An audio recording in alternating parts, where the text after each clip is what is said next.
வணக்கம் நண்பர்களே. இன்னைக்கு கல்கி அவர்கள் எழுதின ஒரு நகைச்சுவை சிறுகதையை தான் நம்ம பார்க்க போறோம். தன்னுடைய வீட்டுக்கு பக்கத்துல குடி வந்திருக்கிற ஒரு போலீஸ்காரரை அங்கிருந்து விரட்டுறதுக்காக ஒரு பெரிய ரவுடி நிறைய முயற்சிகள் செய்யறான். அவனுடைய முயற்சிகளை அந்த போலீஸ்காரர் எப்படி முறியடிக்கிறாரு அப்படிங்கிறது தான் கதை. நம்ம கதையுடைய கதாநாயகன் வஸ்தாது வேணு. அவன் பேரு வேணுதான், ஆனா அவன் செய்யற வேலையினால அவனுக்கு வஸ்தாது வேணும் அப்படின்னு பேரு வந்துருச்சு. ஊர்க்காரங்கள்லாம் அவன் முன்னாடி அவனை வஸ்தாது வேணும்னு சொன்னாலும் அவன் இல்லாத இடங்கள்ல போவண்ணா நாயக்கன்னு அவனை கிண்டல் பண்ணி பேசுவாங்க.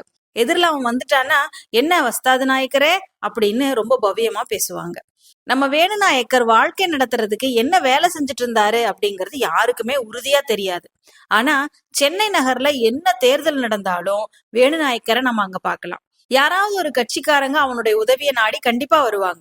மீசைய முறுக்கி விட்டுக்கிட்டு கையில தடியோட வேணுநாயக்கர் நின்னா எதிர்கட்சிக்காரங்களே கொஞ்சம் கதிகலகி போயிருவாங்க. இவ்வளவு பிரபலமா கட்ட பஞ்சாயத்து பண்ணிட்டு இருக்கிற நம்ம வேணுநாயக்கர் மேல போலீஸ் கண் வைக்காமையா இருப்பாங்க.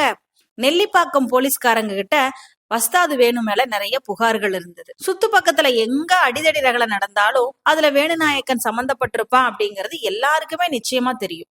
ஆனா அவனை பிடிச்சு மாட்டுறதுக்கு மட்டும் இது வரைக்கும் அவங்களுக்கு தக்க சந்தர்ப்பம் கிடைக்கவே இல்லை. எவ்வளவு பெரிய வழக்கு அவன் மேல போட்டாலும் ரொம்ப சுலபமா அதுல இருந்து வேணு வெளியே வந்துருவான். நிறைய கட்சிக்காரங்களுடைய தொடர்பு அவனுக்கு இருக்குது இல்லையா? அந்த கட்சிகளை சேர்ந்த பெரிய வக்கீல்கள் வேணுநாயக்கனுக்காக ஆஜராகி எப்படியும் அவனை வெளியெடுத்துருவாங்க. இப்படி தடாலடியா வாழ்ந்துட்டு இருந்த வேணுநாயக்கனுக்கும் ஒரு பிரச்சனை வந்துச்சு. என்ன பிரச்சனைன்னா, அவன் வீட்டு பக்கத்துல ஒரு போலீஸ்காரர் குடி வந்துட்டார். தன்னோட வீட்டு பக்கத்துல ஒரு போலீஸ்காரன் குடியிருக்கிறான் அப்படிங்கறதே மிகப்பெரிய அவமானமா இருந்தது நம்ம வேணுவுக்கு.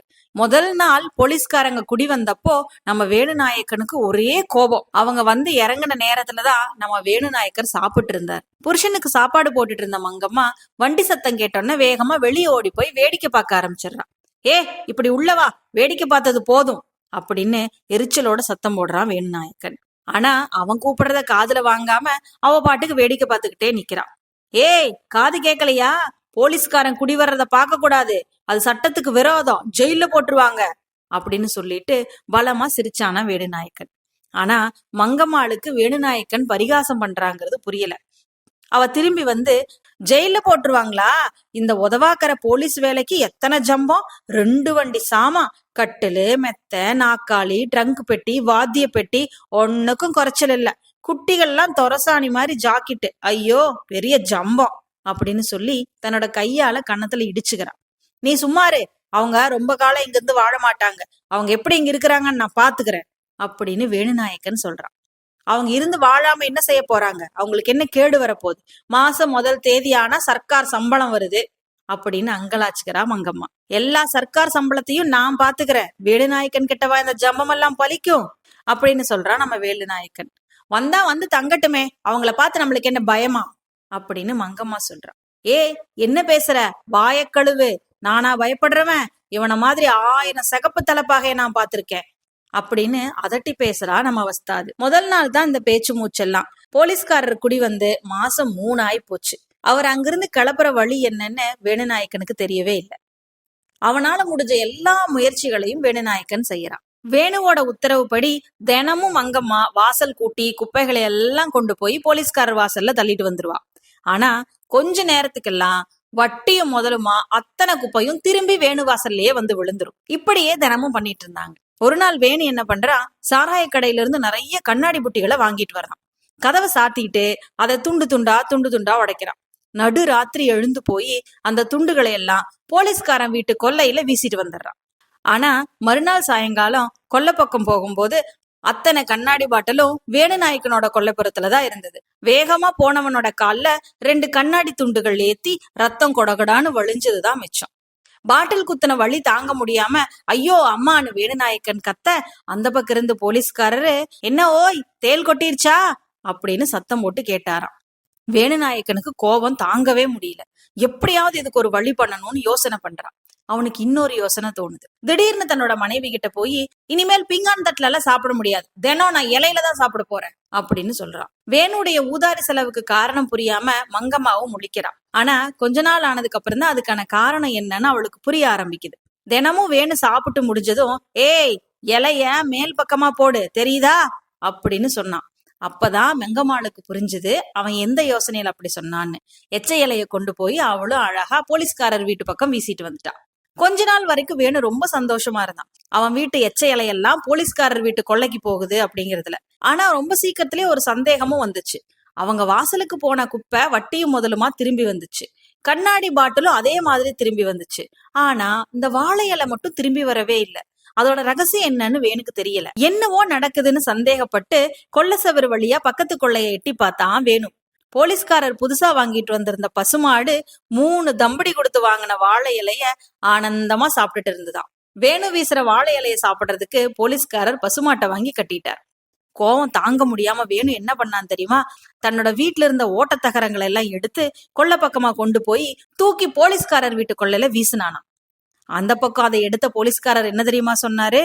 இந்த தகரத்தை எடுத்து வை, மாட்டுக்கு தீனி வைக்க உதவும் அப்படின்னு அருமையா தன்னோட பெஞ்சாதி கிட்ட அவர் சொன்னாராம். வேணுவுக்கு பயங்கர கோபம் வந்துருச்சு. ஓய், இப்படி ஊர் சொத்த சுரண்டிதான் காலட்சேபம் பண்றீங்களா அப்படின்னு கத்துனான். ஓஹோ, இது உன்னோட தகரமா அப்படின்னு சொல்லி அதே வேகத்துல அந்த தகரத்தை தூக்கி இந்த பக்கம் வீசினாராம் போலீஸ்காரர். அது வேகமா வந்து நம்ம வஸ்தாதோட தலையும் முதுகையும் பலம் பார்த்துச்சான். தூக்கி வீசினதும் இல்லாம தகரம் விழுந்ததும், என்ன ஓய், தலை மேல விழுந்துருச்சா என்ன அப்படின்னு வேற போலீஸ்காரர் விசாரிச்சாராம். நாசமா போக, ஒரு நாளைக்கு உன் மண்டைய உடைக்காம விடுறனா பாரு அப்படின்னு முதுகு தடவிக்கிட்டே வஸ்தாது முணுமுணுத்துட்டு வீட்டுக்குள்ள போயிட்டான். இப்படியே தினம் ஒன்னா நடந்துகிட்டே இருக்குது. வேணுநாயக்கனுக்கு 1 மாச காலமா நல்ல தூக்கம் இல்ல. ராத்திரி பகல் இதே யோசனை தான். கல்லுக்கடை, சாராயக்கடை, எங்க போனாலும் வந்தராலோசனை நடத்துறதுதான் அவனுக்கு வேலையே. இந்த போலீஸ்காரனை எப்படி துரத்துறது அப்படின்னு யோசிச்சுக்கிட்டே இருந்தானா. அப்படியே அந்த போலீஸ்காரனை பிடிச்சு கசக்கி புழிஞ்சிடணும் அப்படின்னு அவனுடைய நண்பர்களும் ஒரே மனசா அபிப்பிராயப்படுறாங்க. ஆனா அதுக்குதான் எந்த வழியுமே இல்லையே. நல்ல யோசனை சொல்றதுக்கும் ஆள் இல்ல. வலிய போய் சண்டைக்கு இழுத்தாலும் வராதவன என்ன பண்ண முடியும்? ஆனாலும் அவனை விடக்கூடாது, ஒரு கை பார்க்கணும் அப்படின்னு எல்லா நண்பர்களும் அவனை ஊக்கப்படுத்திட்டு இருந்தாங்க. ஒரு நாள் சாயந்தரம் ரொம்ப சந்தோஷமா வேணு வீட்டுக்கு திரும்பி வர்றான். என்ன விசேஷம், இத்தனை சந்தோஷமா சிரிச்சுட்டே வரீங்களே அப்படின்னு மங்கம்மா கேட்டாலாம். ஒரு பெரிய விசேஷம் இருக்கு, வா சொல்றேன் அப்படின்னு அவளை கூப்பிட்டுட்டு போனான் வீட்டுக்குள்ள. இன்னைக்கு நான் வக்கீல் ஐயாவை பார்க்க போயிருந்தேன். அவர் ஒரு நல்ல யோசனை சொல்லியிருக்கார். அதுக்குதான் படிச்சவங்க கிட்ட சிநேகிதம் வச்சுக்கணுங்கிறது அப்படின்னு மனைவி கிட்ட சொல்ல ஆரம்பிச்சான். மங்கம்மாளுக்கு ஒரே ஆர்வம். என்ன சொன்னாரு அப்படின்னு அவ திருப்பி கேக்குறான். போலீஸ்காரன் அடுத்தவங்க வீட்டுக்குள்ள நுழையக்கூடாதான், வாரண்ட் இருந்தாதான் ஒருத்தவங்க வீட்டுக்குள்ள போலீஸ்காரன் போகலாமா. அப்படி இல்லாம போலீஸ்காரன் நம்ம வீட்டுக்குள்ள நுழைஞ்சிட்டா உடனே அவனை நம்ம மாட்டி விட்டுறலாம் அப்படின்னு வக்கீல் சொன்னாரு அப்படின்னு வஸ்தாது சொன்னான். மங்கம்மாளுக்கு ஒன்னும் புரியல. அதுக்கு என்ன இப்போ அப்படின்னு அவ கேக்குறான். என்னவா, அதுதான் சட்டம்.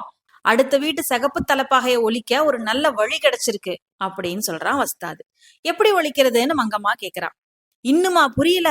அடுத்த வீட்டு போலீஸ்காரனை நம்ம வீட்டுக்குள்ள நுழையிற மாதிரி செஞ்சு 2 சாட்சி வச்சிட்டோம்னா போதும், அப்புறம் வக்கீல் ஐயா பாத்துக்குவாரு அப்படின்னு வேணு சொல்றான். எப்படி அந்த ஆளை நம்ம வீட்டுக்குள்ள வர வைக்கிறது அப்படின்னு மங்கம்மா கேக்குறான்.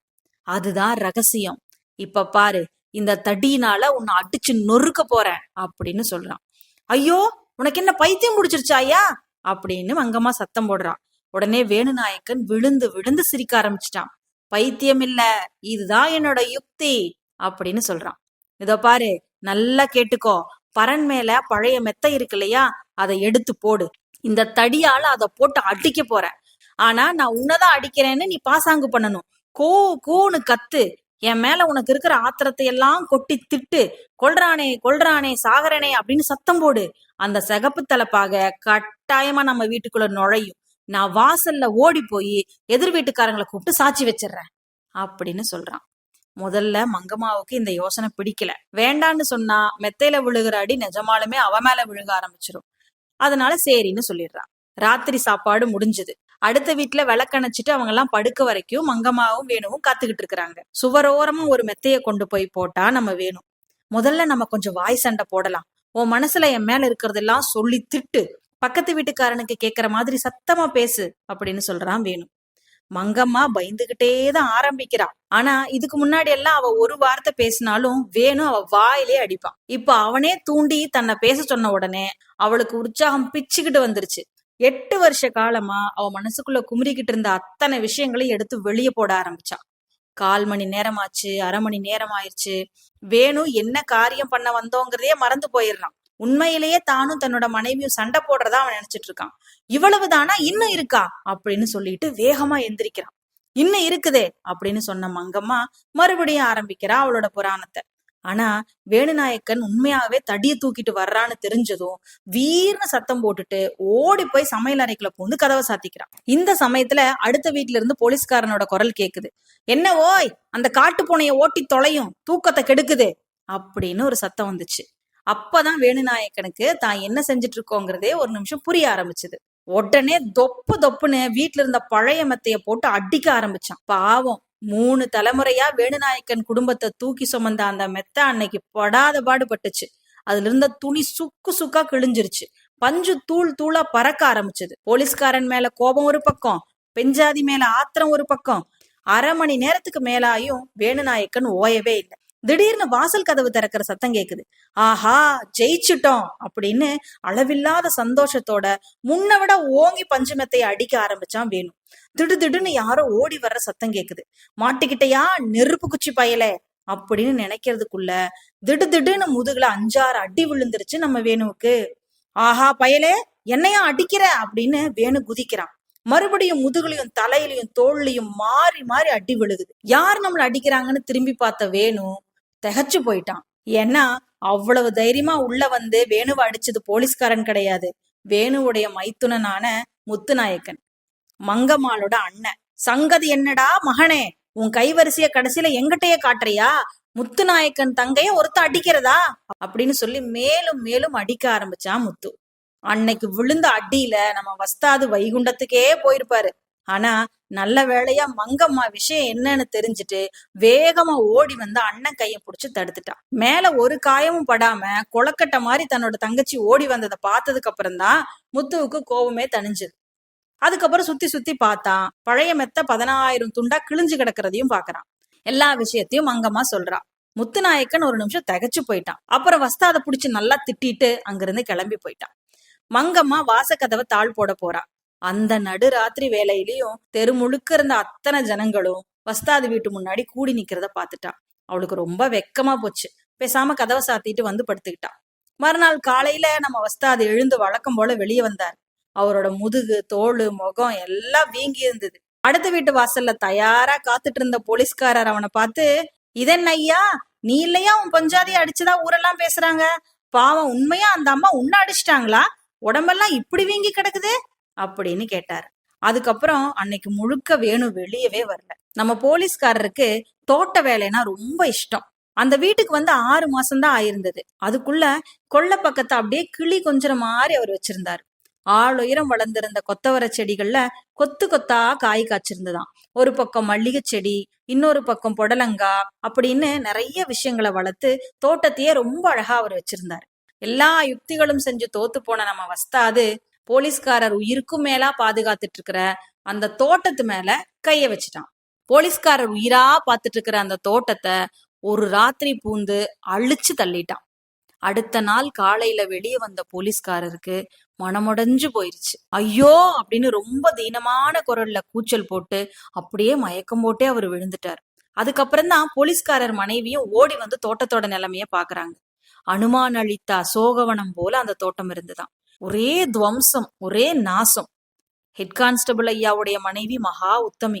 சாதாரணமா அந்த அம்மா சத்தமா கூட பேச மாட்டாங்க. ஆனா இதையெல்லாம் பார்த்து மனசுடைஞ்சு போய் சத்தம் போட ஆரம்பிச்சுட்டாங்க. அட பாவி, நீ நாசமா போக மாட்டையா, உன்னை தெய்வம் கேட்காதா அப்படின்னு கத்தி சத்தம் போட்டுட்டு ஓடி போய் கணவனை பார்க்க ஆரம்பிச்சாங்க. அவருக்கு நினைவு வந்ததும் திரும்பி ஒரு தடவை தோட்டத்தை பார்த்தாராம். அதுக்கப்புறம் அவர் எதுவுமே பேசல. வீட்டுக்குள்ள ஓடி போய் கூடத்துல குப்புறப்படுத்திக்கிட்டாராம். அவர் கண்ணுல இருந்து பெருகியது கண்ணீரா இல்ல ரத்தம்னு தான் சொல்லணும். மணி 10 ஆயிப்போச்சு. எத்தனை நேரம் இப்படியே படுத்திருக்கிறது? எந்திரிங்க, வெளியே போயிட்டு வாங்க, வேற வீடுதான் பாருங்களேன், இந்த பாலும் வீட்டை விட்டுட்டு போயிடலாம் அப்படின்னு அவரோட மனைவி சொன்னாங்க. மெதுவா போலீஸ்காரர் எந்திரிச்சு தன்னுடைய யூனிஃபார்மை போட்டுக்கிட்டு டியூட்டிக்கு போனாரு.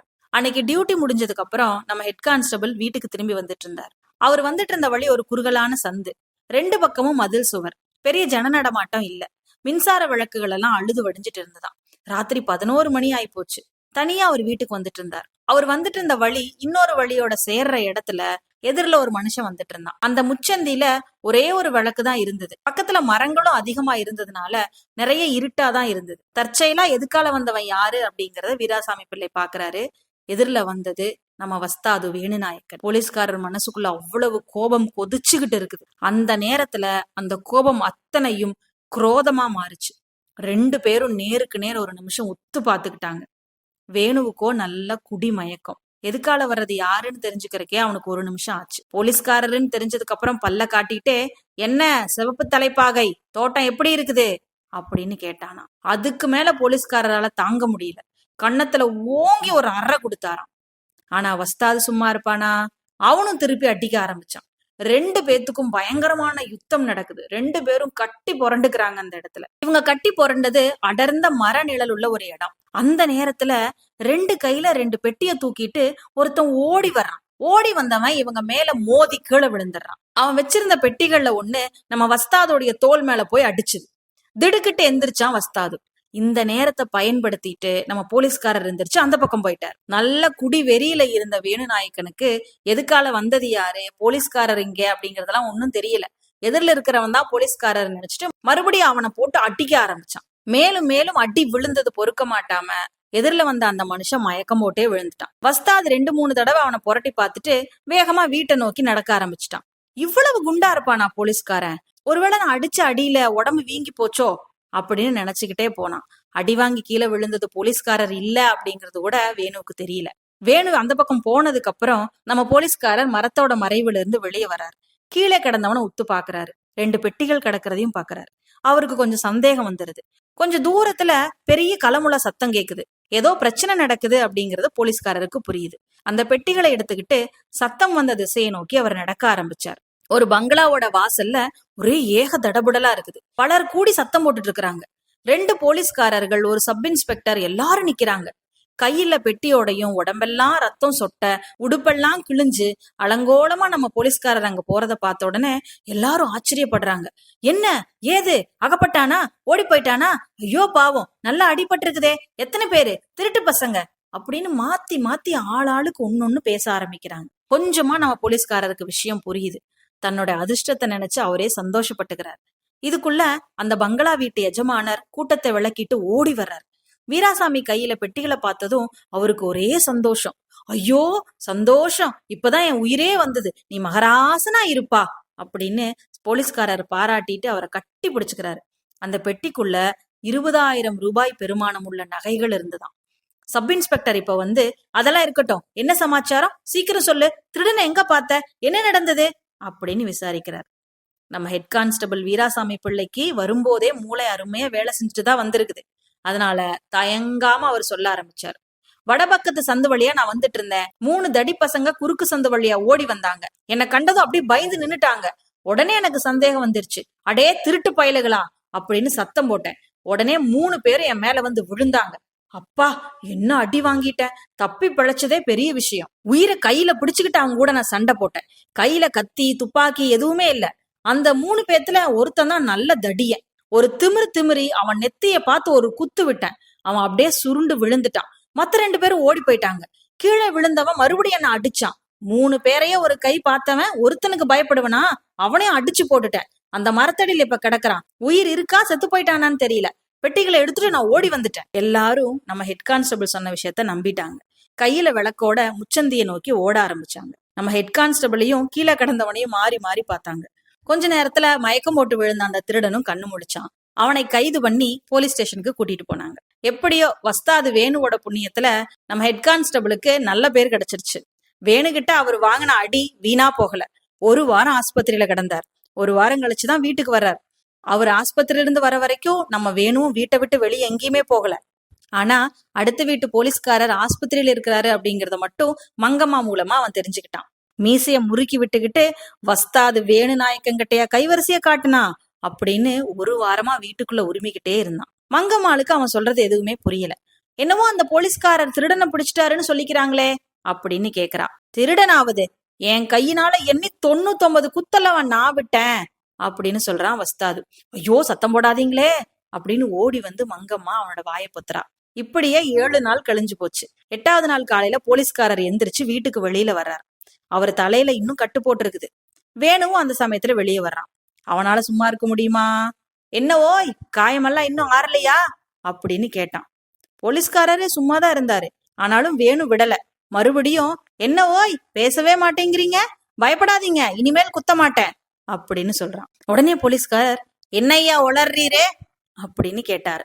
நானா உளர்றேன், அதுக்குள்ள முதுகுல விழுந்த 99 குத்தும் மறந்து போச்சா அப்படின்னு சொல்லி சிரிச்சான் வேணு. என்ன, நீயா அன்னைக்கு என்ன அடிச்ச அப்படின்னு தெரியாத மாதிரி கேக்குறாரு போலீஸ்காரர். பின்ன நான் அடிக்காம யார் அடிச்சாங்க அப்படின்னு ரொம்ப வீராவேசமா பேசிட்டு வந்தா வேணு. இரு எதிர் வீட்டுக்காரங்களை எல்லாம் கூப்பிடுறேன், 2 பேரை சாட்சி வச்சுக்கிட்டு இதை மறுபடியும் சொல்லு அப்படின்னாரு போலீஸ்காரர். உடனே வேணுக்கு கொஞ்சம் பயமா போச்சு. சொன்னா தலை போயிருமா அப்படின்னு கேட்டான். தலை போகாதே, 12 வருஷம் கடுங்காவல், அவ்வளவுதான். 3 திருடங்கள்ல ஒருத்தனை பிடிச்சிட்டேன், 2 பேர் ஓடி போயிட்டாங்க. அந்த ஓடி போனவங்கள நீயும் ஒருத்தனா? ரொம்ப சந்தோஷம், வா வா அப்படின்னு சொன்னாரு போலீஸ்காரர். கதவு கிட்ட நின்று இவங்க 2 பேரும் பேசினதை கேட்டுட்டு இருந்த வேணுவோட மனைவிக்கு பாதி உயிர் அதுலயே போயிருச்சு. வேணுவுக்கு என்ன சொல்றதுன்னு ஒண்ணுமே புரியல. இருந்தாலும் கொஞ்சம் பயமாதான் இருந்தது. உடனே தட்டு தடுமாறிட்டு, போனதெல்லாம் போகட்டோன்னே, நாமெல்லாம் பக்கத்து வீட்டுக்காரங்க, எதுக்கு சண்டை போடணும், இனி சிநேகிதமா இருக்கலாம் அப்படின்னு சமாதானம் பேச ஆரம்பிச்சான். அந்த பாக்கியம் எனக்குள்ள நாயக்கரே, நாளைக்கே நான் இந்த வீட்டை விட்டுட்டு போறேன் அப்படின்னு சொன்னாரு போலீஸ்காரர். இதுல வேணுக்கு ரொம்ப சந்தோஷம். தொலைஞ்சுதுரா சனிய அப்படின்னு மனசுக்குள்ள நினைச்சுக்கிறான். அது ஏன் அண்ணன், வந்து 6 மாசம் கூட ஆகல, அதுக்குள்ள ஏன் போறீங்க அப்படின்னு கேக்குறான். அதுக்கு கான்ஸ்டபிள், அத ஏன் கேக்குற தம்பி, யானைக்குட்டி முதலி அப்படின்னு ஒரு பேர் போன திருடன், அவனைதான் நான் புடிச்சேன். அவனோடு சண்டை போட்டுதான் காயமாச்சு. இதுக்காக சர்க்கார் என்ன சப் இன்ஸ்பெக்டர் வேலைக்கு உயர்த்தி இருக்கிறாங்க. அதோட திருட்டு போன நகைகளை மீட்டு கொடுத்ததுக்கு ஆத்தூர் ஜமீன்தார் 1000 ரூபாய் வெகுமதி கொடுத்தாரு. இனிமே நான் ஏன் இந்த 8 ரூபாய் வீட்டுல குடியிருக்கணும், 30 ரூபாய்க்கு ஒரு மச்சு வீடு பாத்திருக்கேன், அங்க போக போறோம் அப்படின்னு சொன்னார். வேணு நாயக்கனுக்கு ஒண்ணுமே புரியல. ரொம்ப மனக்குழப்பமாச்சு. என்னடா அதிசயம், உயிர் போற அளவுக்கு தலையிலும் முதுகுலையும் மாறி மாறி குத்துனது நானு, என்னமோ திருடன் திருடன் இந்த ஆள் சொல்றானே அப்படின்னு ஒரே திகைப்பா போச்சு. அன்னைக்கு சாயங்காலம் சாராய கடைக்கு போனான். அங்க விசாரிச்சு எல்லா விஷயங்களையும் அவன் நல்லா தெரிஞ்சுக்கிட்டான். அன்னைக்கு ராத்திரி வீட்டுக்கு வந்து ஜுரமா படுத்தவன் 1 மாசம் ஆயும் வேணுநாயக்கன் எந்திரிக்கவே இல்லை. இப்படி அழகா கதையை முடிச்சிருக்காரு கல்கி. நகைச்சுவையான கதை அப்படின்னாலுமே தன்னை சுற்றி நடக்கக்கூடிய தொந்தரவுகளையும் தனக்கு வரக்கூடிய பிரச்சனைகளையும் நம்ம ஹெட் கான்ஸ்டபிள் மாதிரி நாமளும் சந்தோஷமா எதிர்கொள்ள ஆரம்பிச்சிட்டோம்னா வாழ்க்கையில எல்லாமே நல்லா இருக்கும் இல்லையா? இதே மாதிரி ஒரு நல்ல கதையோட மீண்டும் சந்திப்போம். நன்றி.